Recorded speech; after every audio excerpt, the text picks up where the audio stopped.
The idea that Dog was the traitor, that he killed all of us. So I should go deal with him first, right? Right? Right? Right? What could possibly be wrong about this? I have a feeling there's gonna be a lot of people regretting their choice from last video. Once we got the context here. And to be clear, the important stuff. We had Dragon and Snake repeating the same deal after having killed someone. About truth be lost to darkness, the survivors make the truth, whatnot. And then Monkey repeated the same thing to us. And don't know if anyone will be cross about Mouse not catching on, but remember we chose to trust Monkey earlier. If we pressed X to doubt, maybe that would have been the point where Mouse was like, wait a minute. Monkey, sus. Something's up here, girl. Why are you saying the same thing that the other two are saying? But alas, we trust Monkey, so we overlooked it.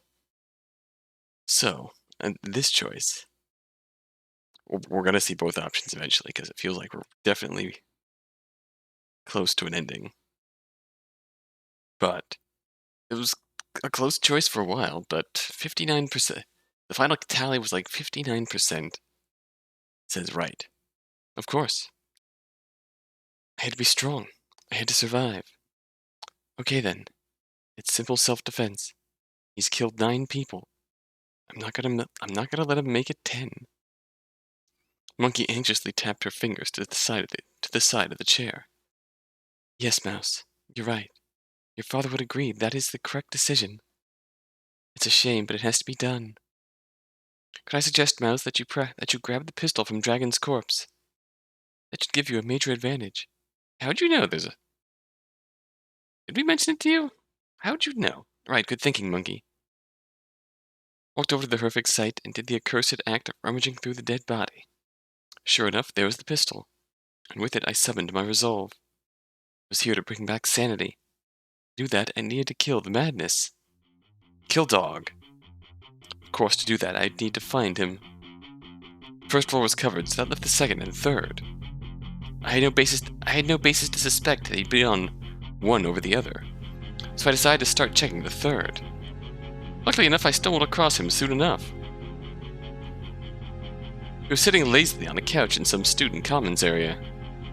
The moment I saw him, I raised my pistol at him. Whoa, hey Mouse, what are you doing? The question is, what have you done, dog?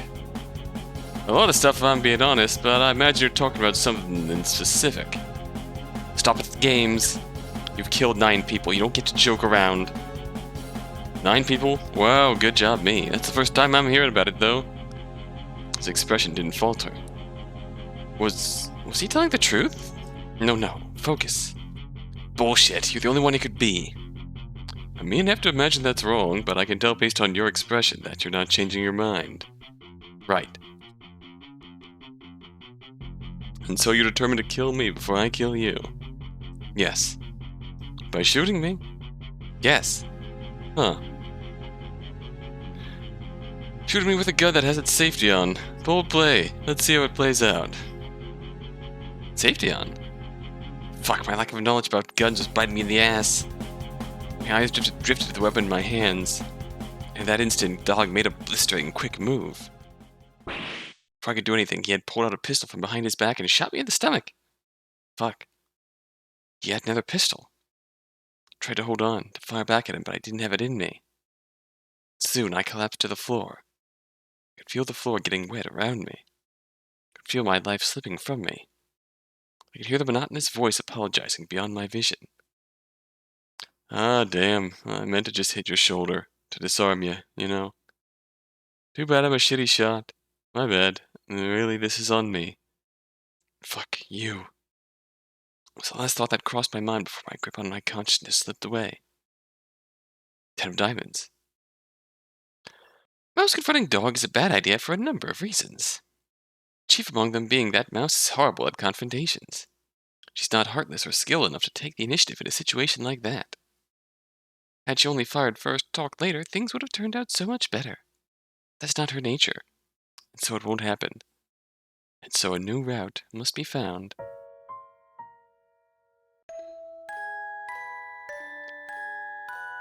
Well,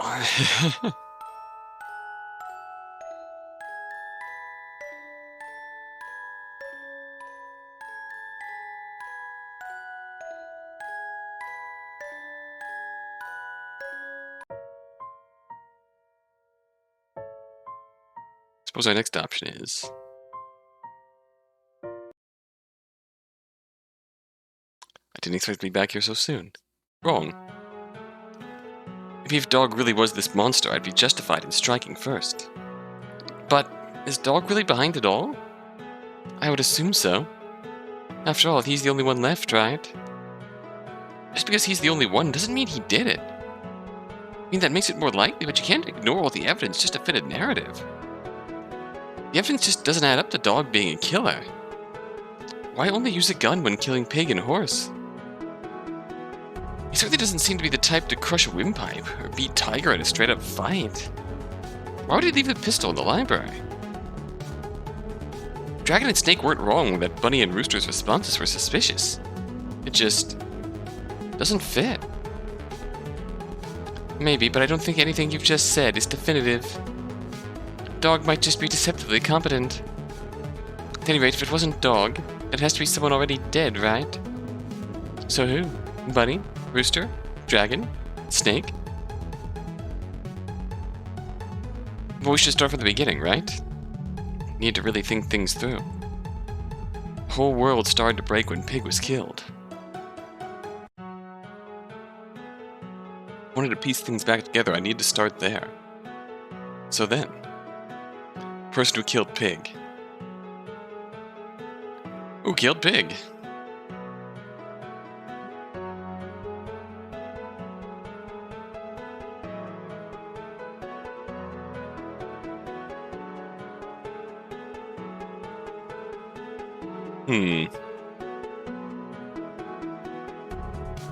I vote Bunny. It had to be Bunny, I guess. Bunny, eh? Dragon's account of him was pretty suspicious. Don't think it's wrong to assume he was trying to kill Dragon there. He's the type to use a pistol to carry out his dirty work. And he's unaccounted for at a number of time periods. Oh. But he is accounted for at the most important time period, right? Apparently Tiger said he was with her when Pig was shot. Doesn't that clear him? Crap, I totally forgot about that. It's alright, Mouse, we all make mistakes. That said, I know you don't want to accept the easy answer. Doesn't Dog being the culprit make more sense? I guess, yeah, that does make sense. I didn't want to accept it, but it seemed to be the only option. Dog was the true culprit. Okay then. Simple self-defense. Oh, here we go. Dead. Oh boy, so we have to trust...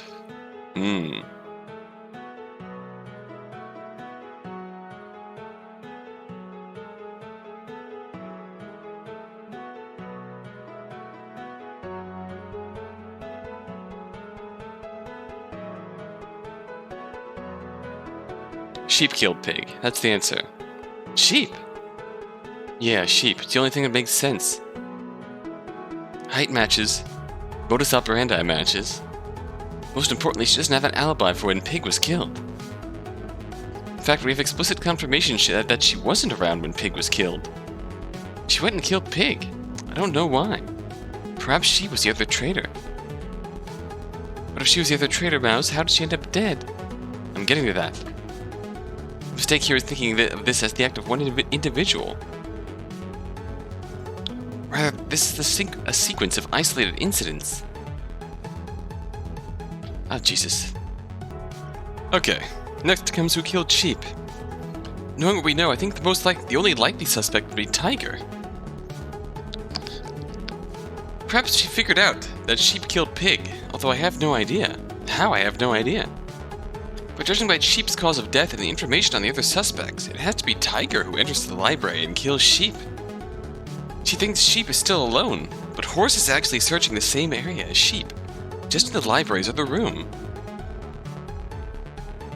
When he returns to the scene, he is then enraged. A brawl with Tiger ensues. Horse winds up the victor. Of course Horse killed Tiger.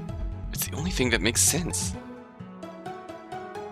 When Horse checks Tiger's tablet, he discovers that she's not the traitor. Maybe he fears what will happen if he admits to killing someone who wasn't a traitor. Maybe that's why he quickly comes up with a lie about being hit over the head. Would have saved all our asses a whole lot of trouble if he was just upfront then, but whatever. Don't know exactly what was going through his head. I never will. Whatever the motive, he doesn't fess up to his kill, so Bunny and Horse are left to their own devices. Now Bunny, he's awfully suspicious of Horse, continues to investigate. There he finds the silenced pistol which Sheep somehow had to begin with on her body. What happens next? Judging by the fact that Horse was shot in the back of the head, maybe it went something like this. Perhaps Bunny asked to check Horse's head to examine the supposed wound. When he looked and saw no injury, his suspicions of Horse being the traitor were confirmed. He knew that if Horse were the traitor, this was the best chance he'd get, so right then and there, he fired. Upstairs, I had just informed Ox and Rooster about the mysterious deaths going around. For one of these two men, this is an opportunity. I wonder why Rooster had the desire to kill Ox. I'm guessing it's for reasons unrelated to the game. It was a personally motivated kill. It happened much as Snake deduced. A quick slash to the neck from behind. Rooster decided to use the chaos to his advantage and pin this kill on the other murderer. Unfortunately, Snake would later see through this ruse. And when Rooster tried to get away, Snake wouldn't hesitate to punish the guilty party. Meanwhile, Dragon walks in on the scene with Bunny.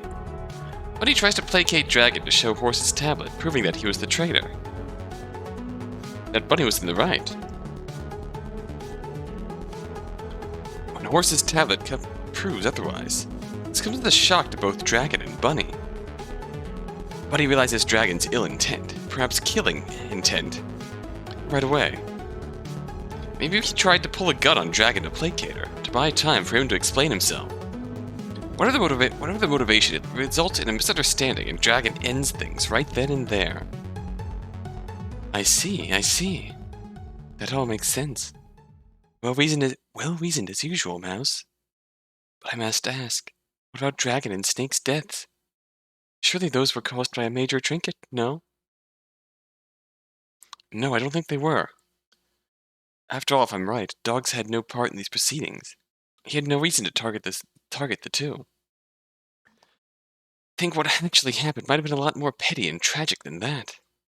Both their tablets were by their bodies, right? I think their fight might have evolved. One of them snatched and tried to operate the other's tablet to execute them. Maybe Snake thought similar to me and suspected Dragon as the traitor after her story. He executed one in their dying throes, lunged back and operated the first person's tablet, causing them too to be executed. A battle of mutual destruction. Indeed, it's possible. So then is Dog not an enemy to be feared? I don't think so. But there's one thing that doesn't sit right with me. Oh?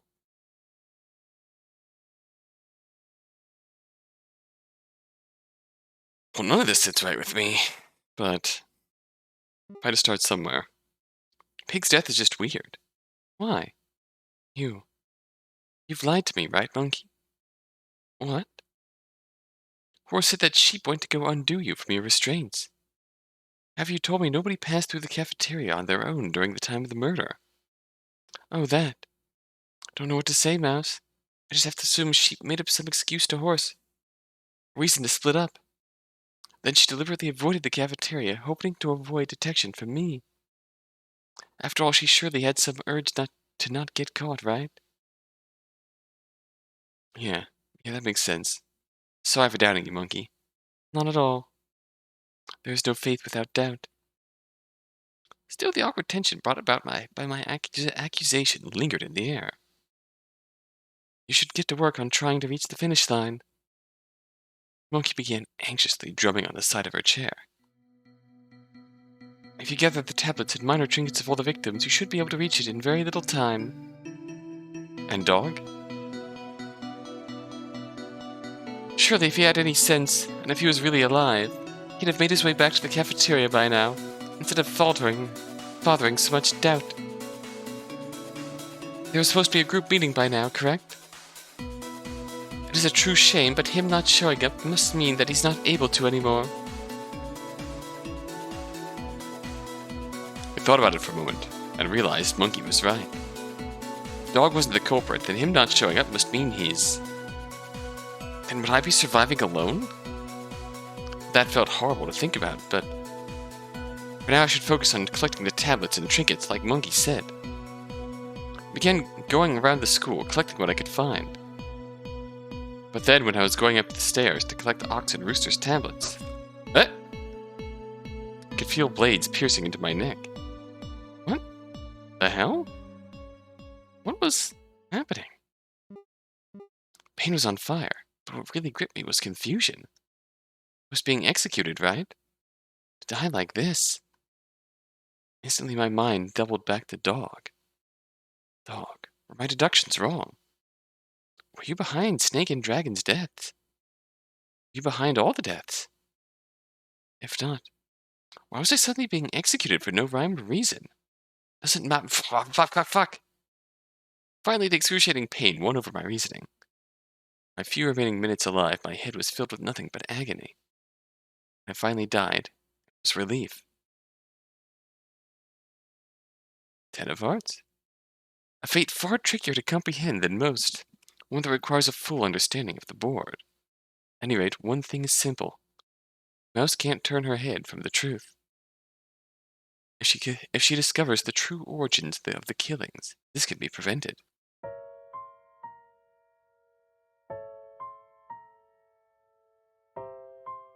That's the obvious choice, right?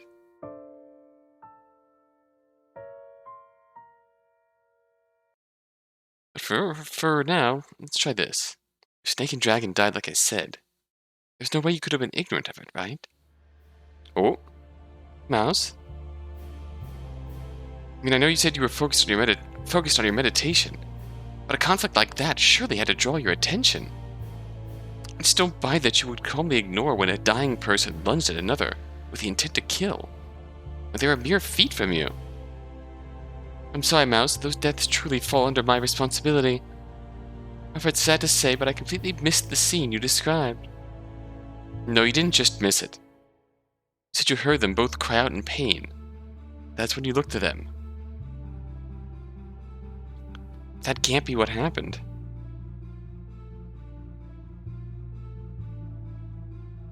Maybe I was confused. A lot's happened, you know, and it was awfully graphic.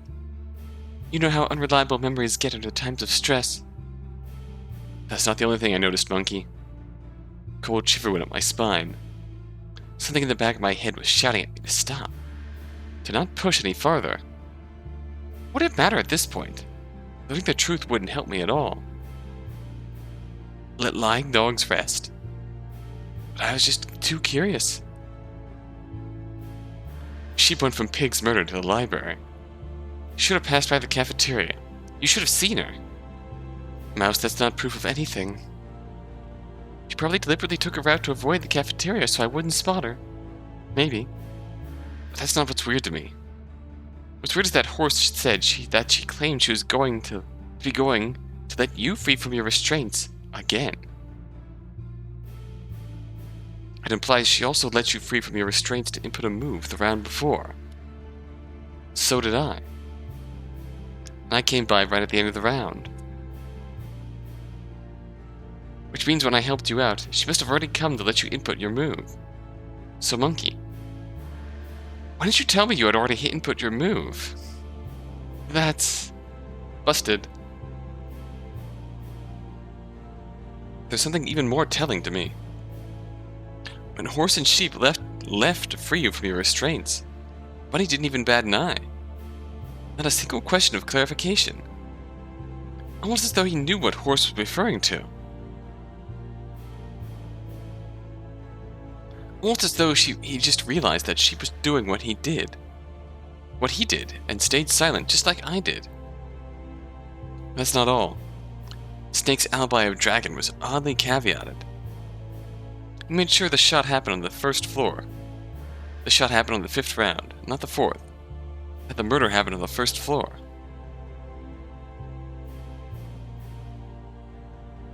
Using reverse logic on this statement, that means that if the murder happened in the 4th round, or if it happened on the 2nd floor, 3rd floor, Snake couldn't provide an airtight alibi.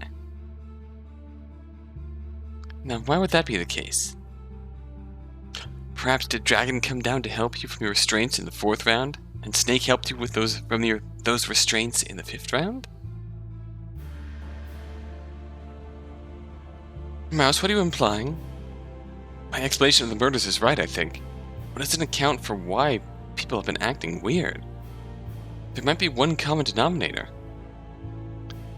You're hefting some pretty weighty allegations there, Mouse. I don't suppose you have any proof for what you're saying? I'm sorry, Monkey, but I do. It comes in the advice you just gave me. Oh! The chaos and darkness of this race will erase what happens here. The truth will be written by the survivors. But when I heard that line, I thought I recognized it. And then I remembered.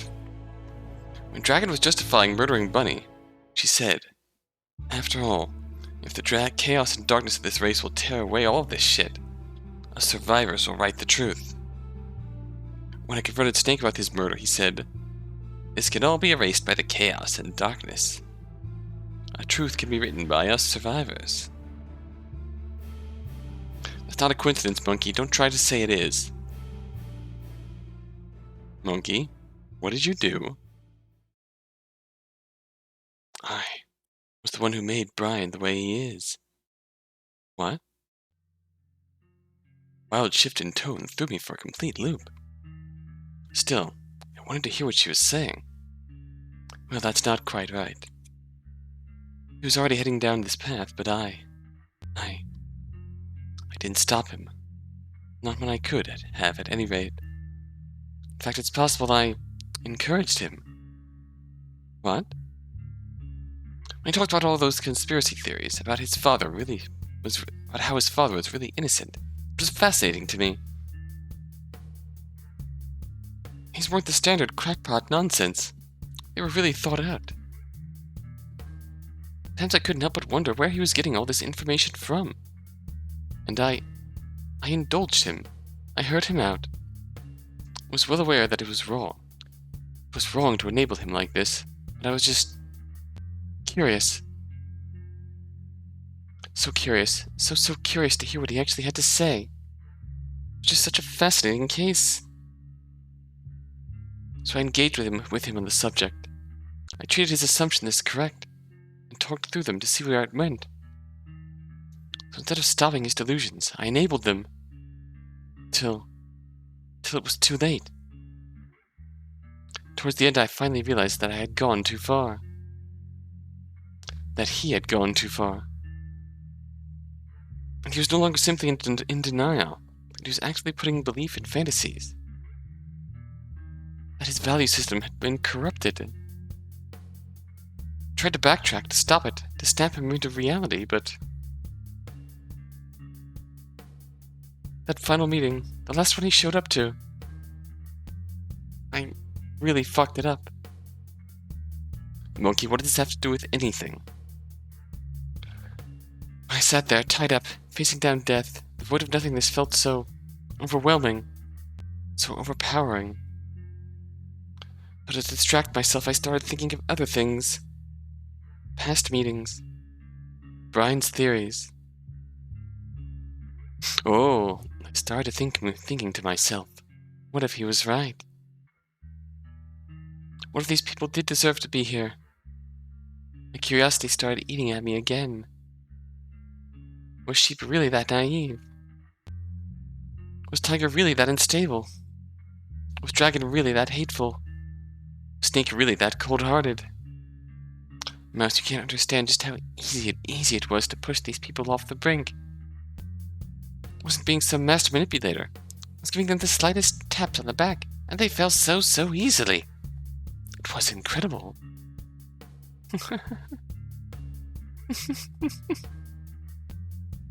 It's funny. I'm the one who's always preached about keeping your mental health in check, but in the face of my impending inevitable death, I think I was the one who went a little bit crazy. In the face of my impending inevitable death, I think I was the one who went a little crazy.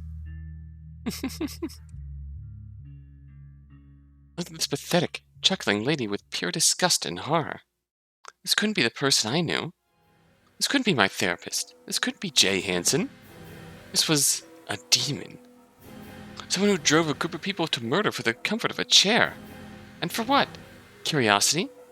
Was she serious? It was appalling. It was more crushing than anything else that had happened. I trusted you. You did. You always had a tendency towards codependency, Mouse.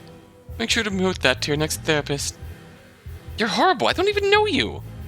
You don't know me. Please treat me before you see before you as some pathetic stranger. I don't want to be remembered by you for this awful person this chair has made me. It's a cursed, horrifying, mind-tainting chair. It's rotten. Rotten. I just stared at her as she squirmed. It looked like she was trying to get free, but she was tied up tight. I didn't know what to say. I'm going to get Dog. We're going to escape together.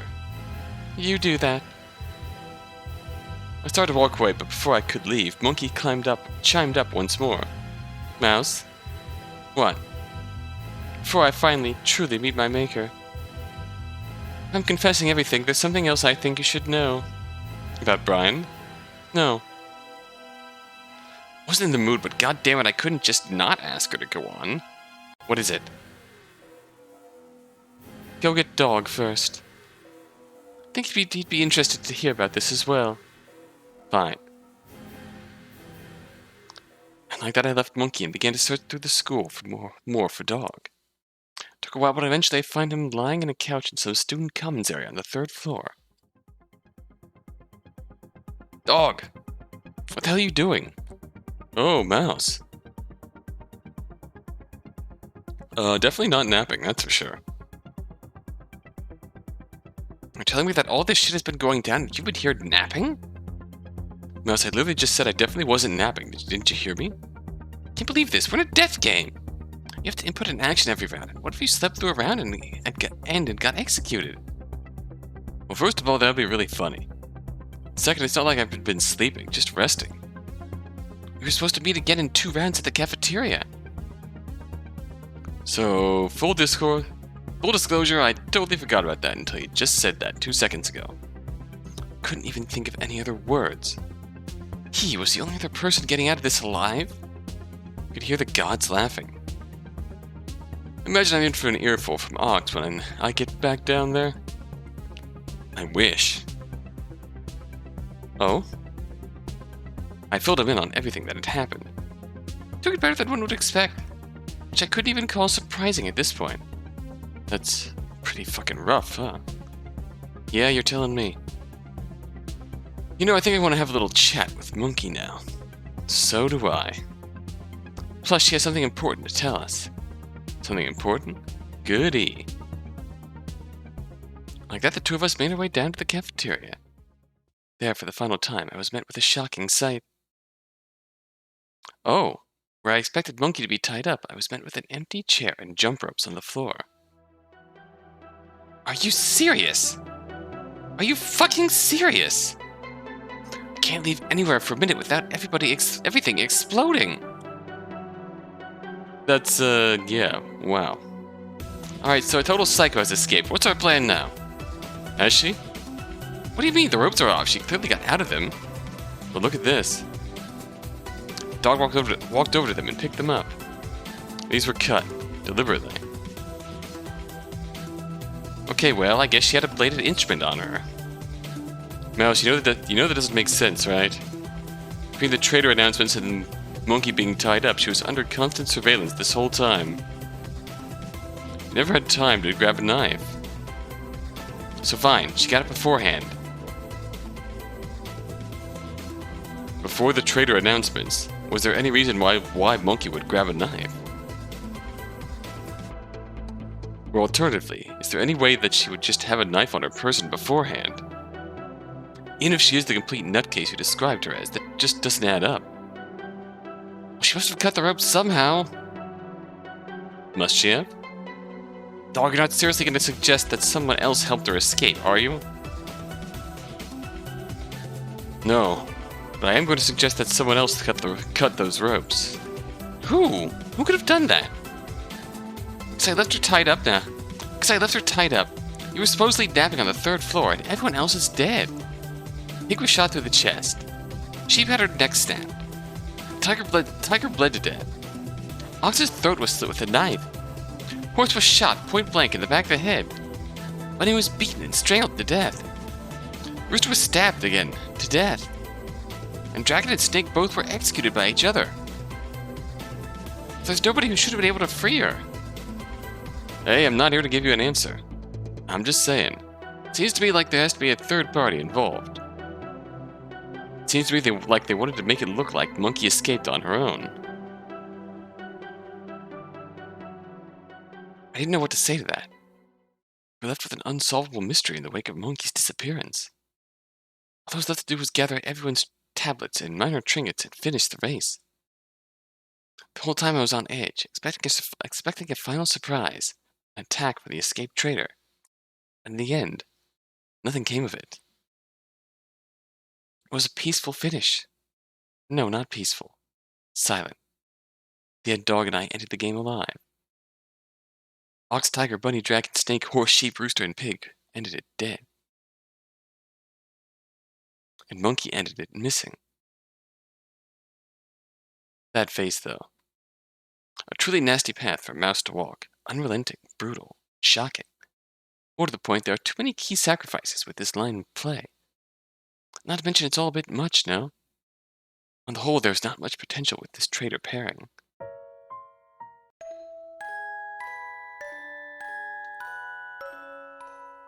Wow, that's... Which means we have to not trust Monkey to get the first ending. I suppose we will...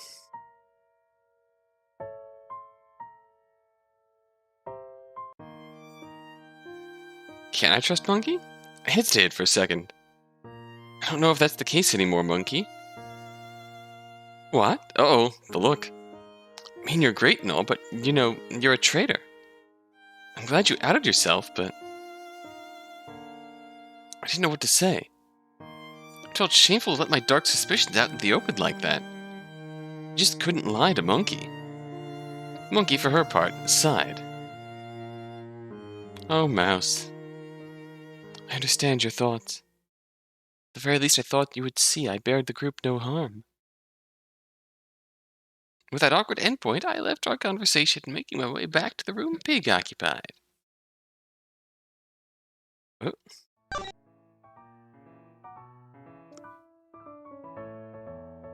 Monkey's good. She's good. Thank God for that, you know? Giving up her life for us. The least we can do is treat her right. That's really considerate, Mouse. Well, you know. Pew! For what? I couldn't even get a coherent thought out. I just fell to the side. A bullet had burst through the door and struck me right in the stomach. I could feel blood pouring out of my body in massive quantities. I could see Pig beginning to freak out with no idea how to respond. Oh. This is how I die, isn't it? I wish that was a peaceful revelation. It's one that fills you with panic. Start thinking of all the things that you wish you could have done, that you wanted to do, had you not died. Mind is swarmed with unfulfilled desires and unsaid thoughts. And that miasma of regret, eventually it stops. But that's not a good thing, because it only stops when you're fully dead. 10 of clubs. A butterfly effect might put a mouse in the bullet's path. There isn't much that can be done to stop the killer before they strike. Perhaps their target can be redirected. That's simple enough, just trust.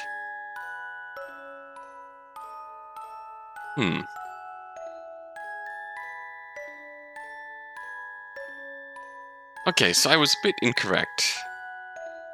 I felt like the initial thought of trusting Monkey would be a bad thing, but it turns out that was the way to get to the end.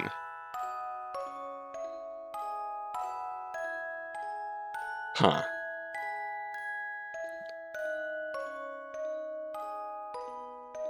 I feel like we didn't learn as much about Monkey as we did in other paths. And yet, at the same time, Monkey's intentions were unequivocally malevolent. Not to pointlessly spam big words there, but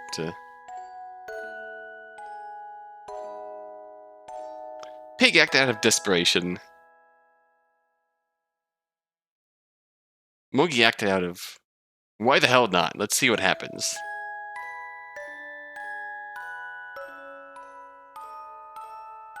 It definitely at the very least, trusting Monkey was necessary for survival. It seemed like she was acting to kill everyone else except for us.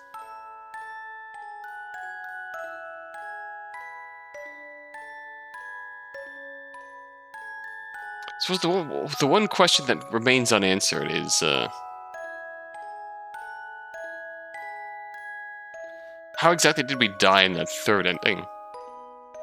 When we fail the deduction. No, when we fail the deduction and go get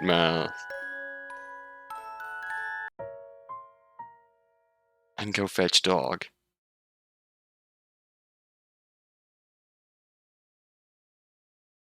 I should say when we fail the first deduction, we go and the kill dog and get the third ending. Is it just when we fail this one that we get mysteriously killed? Hogs's death is weird. I thought your explanation made sense. Yeah, well, I don't doubt the details of it. Why did Rooster do it? He seemed at the very least harmless. To kill Hogs like that felt so weird. What's tragic is that there's no longer any way to find out the truth. Right. Anyone who can answer those questions is dead. It was that grim note that lingered in the air. Oh, okay. Yeah, when we don't outright confront Monkey about the obvious error, then she sends us off to get the others' tablets and then kills us. Still a lingering question of who got the knife? Who gave Monkey the knife? And why was Monkey using it to kill? Was she using it to kill?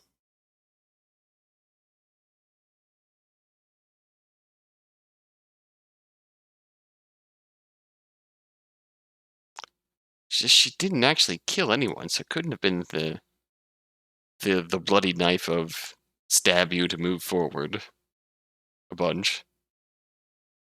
Whose ever trinket that was. I should say the one that Hans was using in the Hans route. There was another time late in a different route where Mouse found a trinket that was used for killing people, but just kind of discarded it because it was too late in the game for it to be of any use. Question is, was that the Hans knife, or was that whatever Monkey had? Monkey had a knife. That's one thing we know for sure.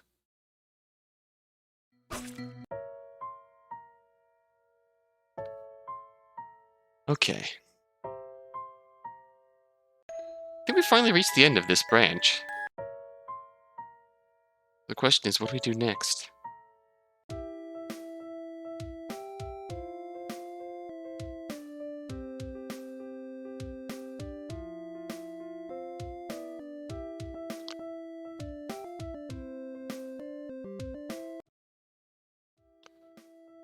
Okay. Yeah, the rest of this is going to be just figuring out what to do. In the meantime, just to catch up on old times, we'll do a way back to the beginning when we're still talking to people. Let's talk to Snake. What was fascinating Snake so much about the chessboard? I didn't know, so I walked over to ask him about it. Hey, Snake. Ah, Mouse. A pleasure for you to join me. I notice you're not talking with any of the others. What would the point of that be? I don't know. Pass the time, I guess. I am passing time just to find my own. I suppose you are. What's the deal with this chessboard? I'm just admiring the game board. This game is only part ways through, so it's in a place where I can make some presumptions about the moves leading up to this point. I take it you play? On occasion, yes. Not as much as I'd like to. Yourself? My father taught me the basics, but it's been a couple of years since I've actually played a game. Even then, I only played casually. Respectable enough. Games are to be enjoyed, yes? While there is more art in high-level play, there's often more joy in low-level play. Say, do you know what makes a good chess player? Do you mean other than general chess skills? I believe general chess skills are exactly what makes a good player, yes. I'm talking about something a bit more concrete than that. And obviously this is an opinion-based question. There's no real answer here. In that case... My father always said the trick to chess was to think a few moves ahead to get inside your opponent's head. Next, a good chess player is someone who can think more steps ahead than the opponent. Close, Mouse, to my answer. Quite close. Well, what's your answer? It's the one who can first determine who will win the game. Huh? And chess is a perfect information and zero-sum sequential game. In turn, this means it is a solvable game. While we're far from finding it, theoretically there are a perfect set of moves that will allow one side to win every time. Now naturally we can't tell what that is because it's too complex. There are too many pieces. With every piece that gets removed, finding the next perfect set of moves becomes easier and easier. At some point, one of the players will realize that they can win no matter what. This is when the cockier players will say mate in 5 or something. But a truly magnificent player should be able to say mate in 10, mate in 15, mate in 25. God could say mate in 150 or some similar number at the very start of the game. I believe that the most important skill is the ability to solve the game, with plenty of pieces still on the board. Uh-huh. Well, that's an interesting way of thinking about it. Does that thought have anything to do with this game? Perhaps not, but perhaps so. That doesn't clear much up. Judging by this board, I can actually tell a lot about the two who played this game. For one, White is the far more experienced of the two. That experience seems to manifest more in rote memorization than any natural intellect. It appears that White began with the Sicilian defense. This seemed to have worked fairly well, too. Looking at the pieces taken, it's clear that White was quite a bit in the lead. And yes, there's a curious detail to the board. Can you tell? It's that the king's knocked over, right?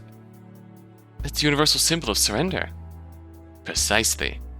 White seems to have given up the fight, despite apparently having the lead. Looking at the board, I haven't been able to see any clear checkmates from Black. None in the low move counter range, at least. So I was thinking on it a bit, and I had a thought. What if, despite not being the best player, Black is incredible at analysis? Even though it was her pieces she was losing. Once the game had proceeded to a certain point, Black was able to look at the board and solve it. Her pieces? After discovering how to make their victory surefire, Black made a move or two to bring it closer to that undeniable mate. Then Black explained to White how, despite being behind them, that there was no sequence of moves White could make that, if Black responded perfectly, would lead to their victory. Having been schooled, White knocked over their piece in despair. Whoa, that's incredible. Yes, it is indeed hardly credible, which is why this scenario of mine is likely pure fiction. The cause for White's surrender could be any number of things. Perhaps they got bored. Perhaps they were playing speed chess and White made the better moves but ran out of time. Perhaps there's some mate in fourth that I don't yet see. But you must admit, my hypothesis is far more interesting. Yeah, agreed. Snake reached over, turned White's king back up, then moved White's remaining bishop three places. Pointless, probably. Might as well continue the fight in White's stead. A shame Black's not here to play against you. A shame, if that's true. If that's true. Look over there at the other chess table. You'll notice that there are no pieces present. As it happens, they're all properly placed in the shelf that slides out of the board. So what? That's the expected result. It's Thanksgiving break, after all. I'd imagine the school would clean up before closing down. That would mean cleaning up the chessboard as well, and putting back these pieces. I guess that makes sense. So then, why is this game unmoved? I don't know, maybe they just decide not to clean it up. Perhaps, and just something worthy of thought. With that, Snake went back to examining the board. His last words troubled me some, but I couldn't dwell on it. That's a fucking interesting conversation, holy shit. Wow. I am shook. That feels like a lot.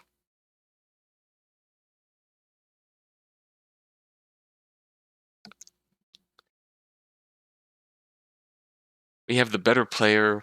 We have White, who's seemingly the more confident player, but operating on memorization. AKA just learning a bunch of moves. Just essentially learning what to do. And not fully getting why you do things a certain way. Feels like not fully committing, if that makes sense. Feels like that's the implication. And Black is the tactician. Snake oddly calls Black a female for some reason. Don't know why. Don't know if that means something. Very well might. But it's interesting. It also makes me think that there is something, that there might be a second mastermind besides Brian. Maybe Brian's not the lead. Maybe Brian was playing White. And there's something else here playing Black. That's what Snake clued into on his route. That's really interesting. Alright.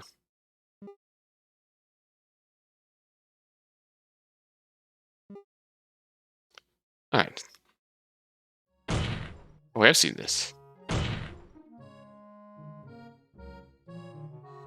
Oh god. Alright, let's go hear these two out. Firstly, the moment of rest was enough for me to realize that I was incredibly hungry and thirsty. When I saw Horse and Pig addressing the problem, I decided to join them. Well, these water fountains seem to work well enough. It is the cafeteria at high school, after all. Problem comes from finding food. Maybe the kitchen has some stuff. I already checked over there. It's empty. Darn, then what do we do? Right over there, the vending machines. They've got some snacks. Hey, you're right. Not the healthiest of meals. Honestly, at this point, I'd eat up just about anything. It's a problem. How are you even going to get to the snacks? It's a vending machine. I don't suppose you haven't have any change on you. I checked my pockets, then shook my head. Damn. Oh, maybe someone else had the money on them when they were taken. No need. Stand back. Didn't even have time to process his warning before he took 3 running strides and put his foot through the vending machine's glass. In a glorious instant, the barrier separating me from my meal fell apart, pieces scattering everywhere. There you go. Whoa! Oh my god, that was so cool! Just ran up and like, bam! Some sort of tank or something. Something out of a superhero comic. How strong are you? That's incredible! Hardly. Oh. No, you really are. That was fantastic to watch. Thought you had me starving. I mean, to be real, I didn't want to be a pain or anything, but I was really hungry. Well, I'm just glad I can be useful. Are you okay? You just shattered a ton of glass with your foot. With my boot. My pants go down to my boot. I'm fine. Look. Horse gestured to his kicking leg. Sure enough, other than a slight tear in his pant leg, he looked pretty much unscathed. Wow. Impressed, I headed over to the loot and grabbed a handful of snacks. Pig and Horse followed suit, and we sat down at one of the nearby tables. Man, lunch. Did vending machines used to have food this good? So I feel like lunch. It definitely didn't. Who knows, maybe it's just due to the hunger and the fear and all that. Seriously, Horse, that was really impressive. I already told you it was nothing. I'm curious, how did you get that strong? It's like you're super, super strong. Unnaturally so. Thanks. It's a compliment, trust me. Anyways, answer the question. Well, I work for a construction company, so I do a lot of physical labor day in, day out. Carry heavy things for long enough, you get used to it. Honestly, work feels more like a workout, which is just fine with me. A construction company, huh? That sounds interesting. Why'd you choose to work there? No real deep reason, really. Why does anyone work? Need income. I chose construction work because I'm a moron who's not capable enough for a lot of higher functioning jobs. That's not true. No, it is. You don't know me, so I don't know how you could make an objection here. I'm not saying that construction workers are all dumb. Plenty of my coworkers are smart enough to be teaching at colleges. I'm just saying that personally, I'm dumb, and I get along fine at the job. Oh. Self-depreciating. The pay's reliable. The work's simple and fulfilling. I was looking for work, and thought, hey, that seems pretty good. I'm pretty strong. I should give that a try. I thought you said you got strong after working at the construction company for a while. Oh, right. I mean, I wasn't weak before I started working there. Went to the gym regularly. No real reason why. It's because I've kind of been strong for a while. It just meant I didn't really develop my muscles until I got my job there. Being a construction worker sounds nice. You could never do something like that, obviously, but I like the idea of it. A nice, straightforward job that stays the same every day. I'm guessing your job is a little more hectic then? Ah, job. I wish it were that simple. What do you mean? I make my living through a hodgepodge of miscellaneous commission and part-time gigs. How much I get paid depends on how much work I'm able to find and do. Huh? How's that work?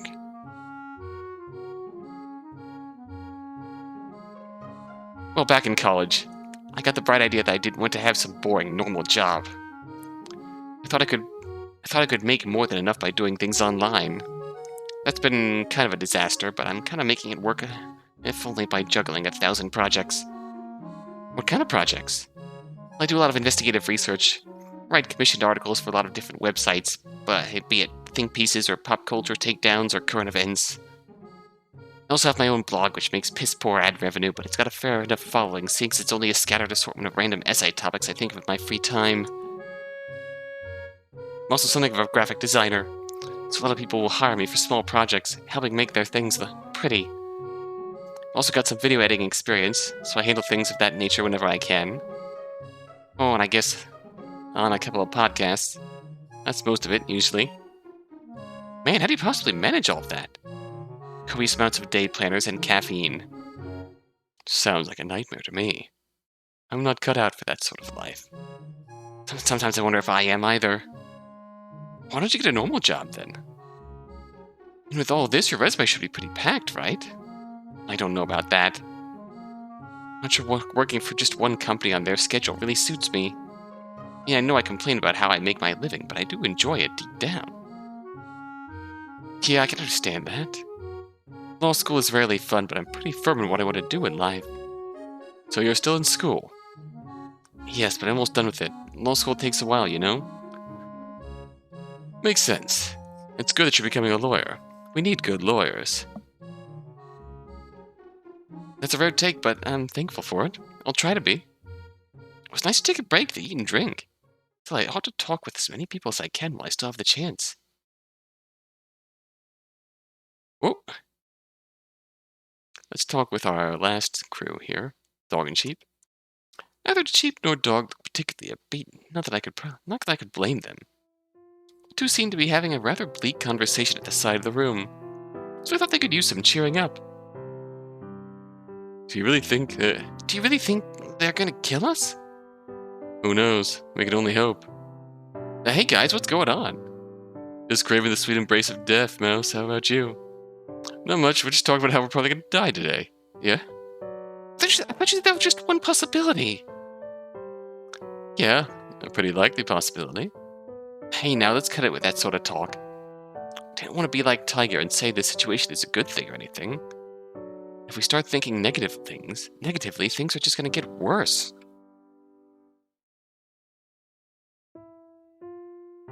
So what, if we start thinking positively, things are just gonna suddenly get better? They are? Okay, I'll start right now. Happy thoughts, happy thoughts, happy thoughts, happy thoughts, happy thoughts. In a nice, comfy, empty bed with a nice cup of cocoa and a book and no scary collar at my neck. Sheep, I don't think you need to go that far.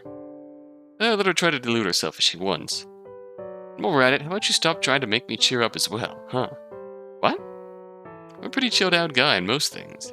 Not the type to intercede on someone else's account, if it's not affecting anybody. All I ask is that courtesy be returned in kind. Want to sulk about being kidnapped? Let me sulk.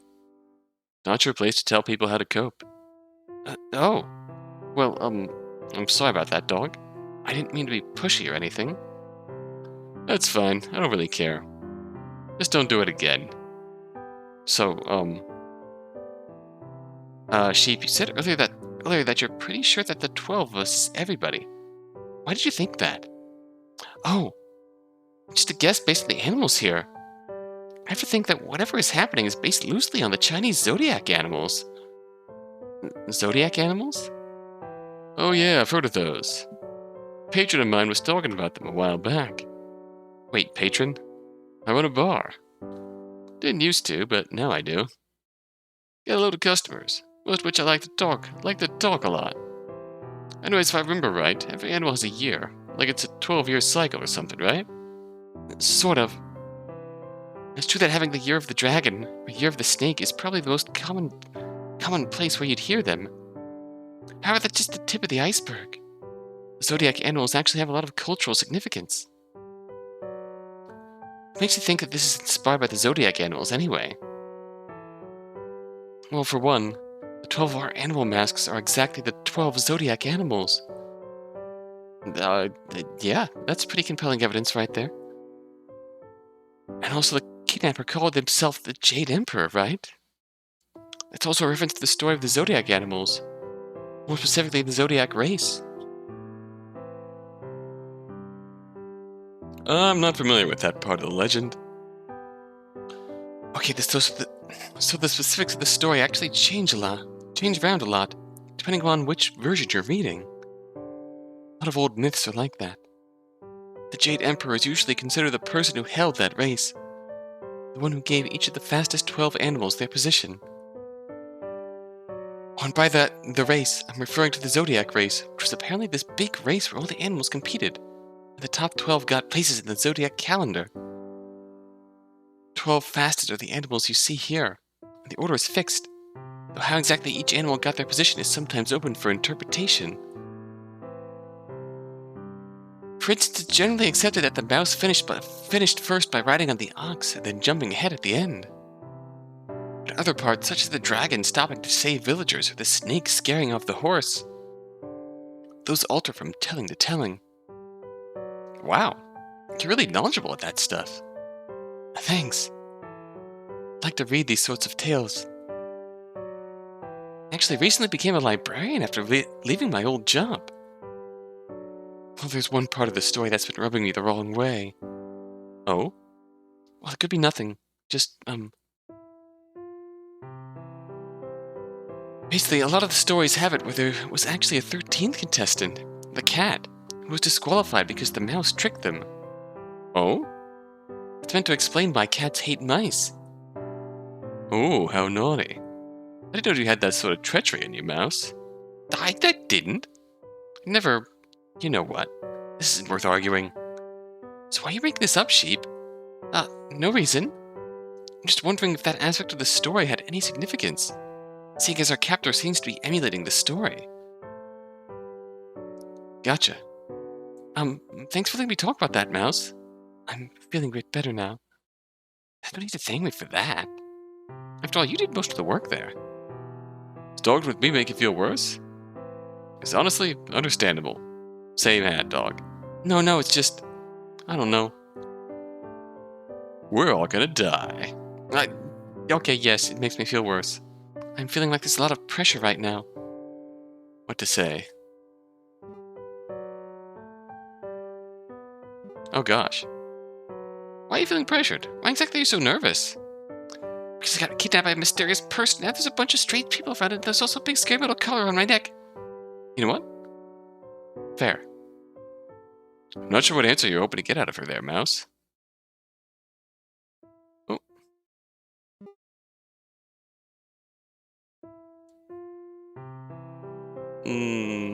Let's say it once for the hell of it. I know this might sound harsh, but you can't keep that sort of attitude up in here. You have to gain some confidence if you want to get out of here unscathed. You're right. I need to stand up for myself. That's the spirit. Oh. Okay, that was better than the Fallout comments. Chill out. Hey, you know what? No pressure. Huh? No pressure. I mean, yeah, the situation isn't ideal. You shouldn't stress yourself out over it. Just do what you can and hope for the best. That's all you can do, right? Yeah, now you're speaking my language, Mouse.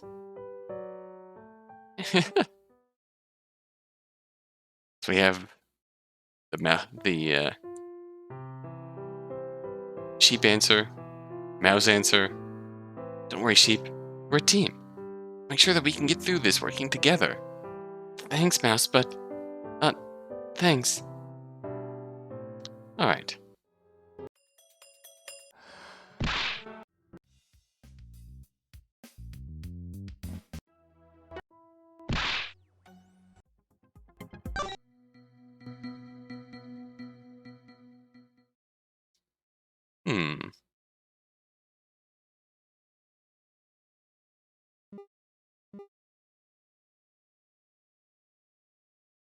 We've been to Horse and Sheep. We've been to Oxland. We haven't been to Snake and Roosterland, have we? I think that's going to be our target for next video.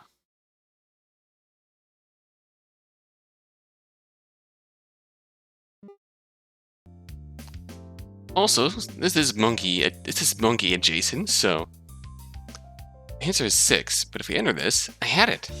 Astound. Stun. Blossom. Bloom. Honorable. Noble. Damsel. Dame. Devilish. Evil. Plagiarist. Liar. Guys, the 4th digit should be 6. The 2nd digit is also supposed to be 6. 3rd digit is only 3. The code should be 7636. There's only one way to find out. He's right. Moved over to the safe and inputted the code. 36. Yes! Well done. Why, is it open now? Beeping certainly sounded positive. Did it? Pig, are you perhaps hard of hearing? Me? Oh, no. My hearing works completely fine. Just, well, you know, it's kind of a long story. Basically, I have this thing called amnesia. Amnesia? I can hear fine, but I'm not really able to distinguish the pitch of both sounds. Oh, no. Yeah, it kind of means I am not able to really enjoy music or anything, but that's fine. Also sometimes makes it difficult to pick up on people's tones. That's why I generally have to rely on people's facial expressions to tell how they're thinking. Which I'm not the best at either. But you know, baby steps.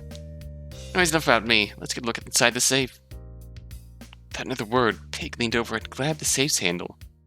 She opened it, and sure enough, there's an item that looked like a token. That is, minor trinket. Ah, right. Sheep minor trinket. The 6 was written in red.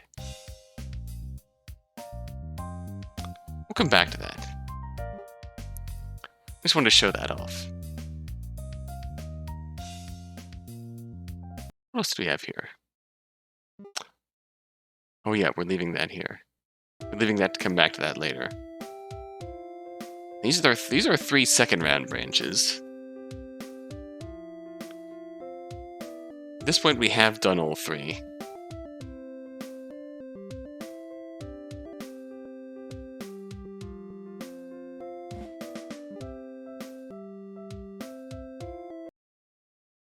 Horse and sheep find sheep's major trinket, which is key to getting the true path.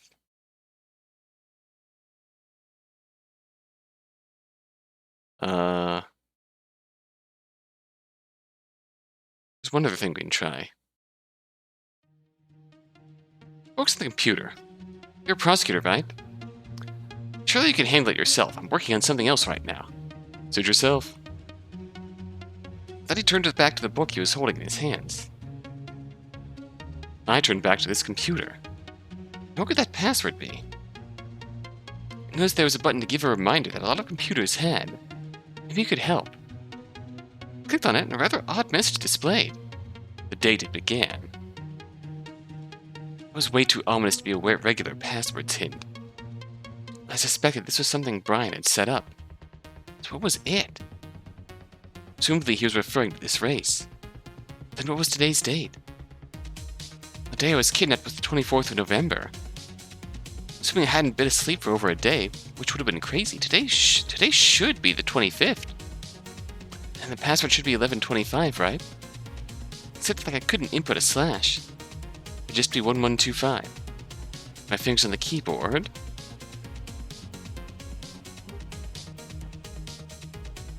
Well, why not? Let's try it.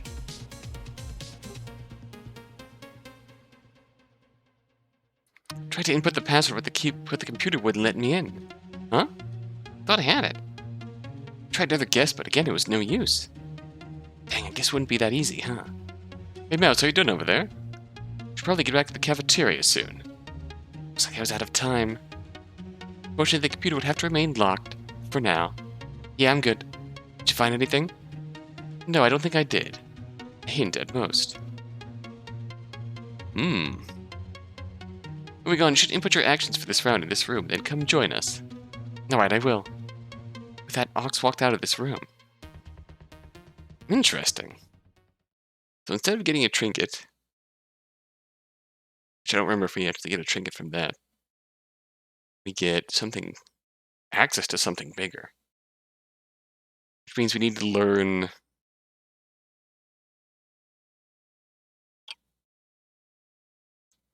more information. Date of the trial, date of his execution. Hard to say. It is hard to say. I was just exploring. I don't know if I ever actually went this path. I know I defaulted to Ox and Dragon.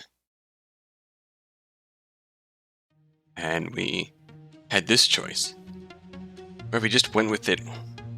Ox got poisoned with Kafka's poison.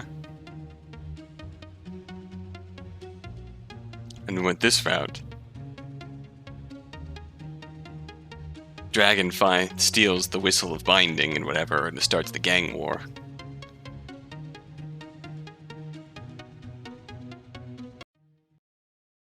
But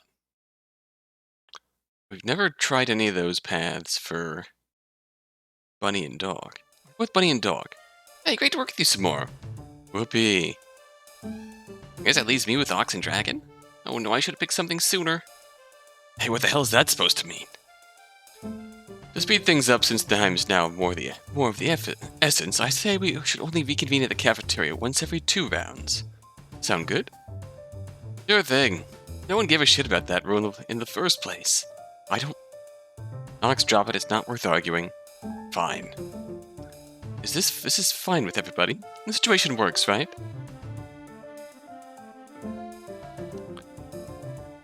Okay, so that looks like that's our next... Again, we're going to see all of these eventually. So... our choices for this next poll... back to the beginning, go with Snake and Rooster instead. Or... This is Ox's offer. Go with the sheep and dog. Go with dog and bunny. Go with dog and bunny again. So we get 3 choices to decide where to go next.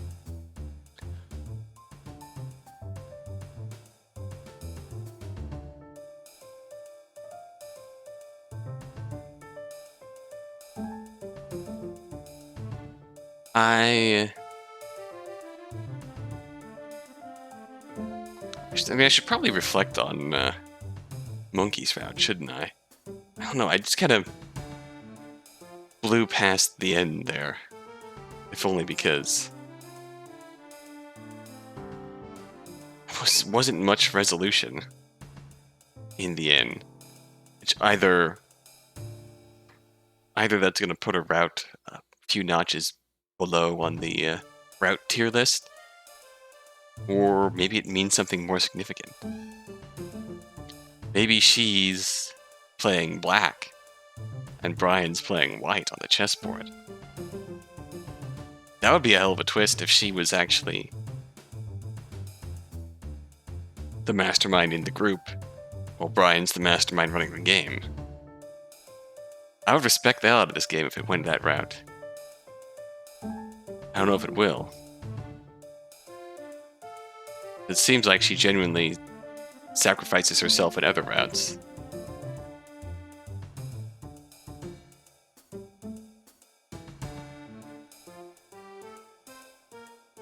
In terms of butterfly effect, what changed this route that led to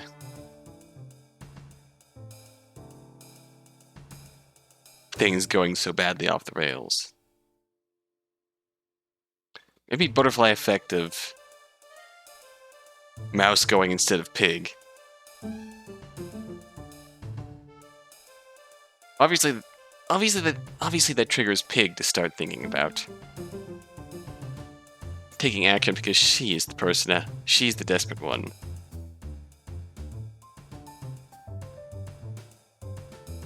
And obviously going into this after having just done Pig's route, that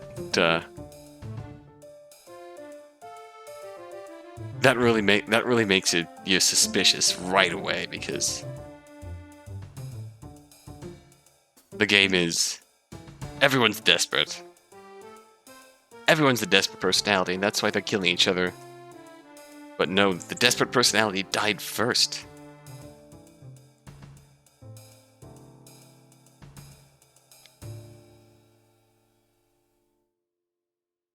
If anything, maybe what pushed this into Mouse's path, Pig doesn't go. So Pig doesn't have that long walk to think about it. And by virtue of that, something butterfly effect, Sheep doesn't go. But something butterfly effect, Sheep does go. And Monkey seeing Sheep thinks,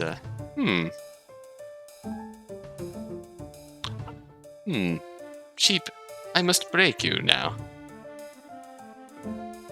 And Sheep, very likely being the most fallible domino. Monkey gives her the nudge.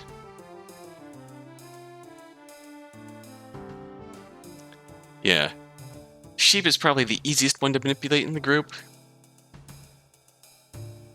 And that started all of this. And then, of course, Mouse visits.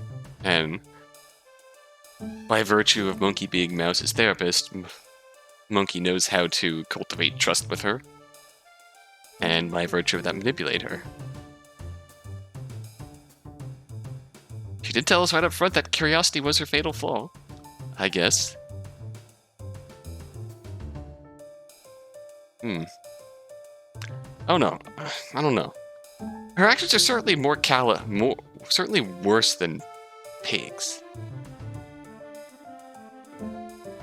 Well, I guess she didn't actually kill anyone, but she. If we weigh intent against actions, then I'd say that makes hers as worse than Pig. Probably. Let me know what you think. I think I still like Pig and Rooster's routes more. And I think I like them more as characters, too, than Monkey. Although there might still be time. There might still be time to pull more out of the hat with relation to Monkey and Brian. I don't know.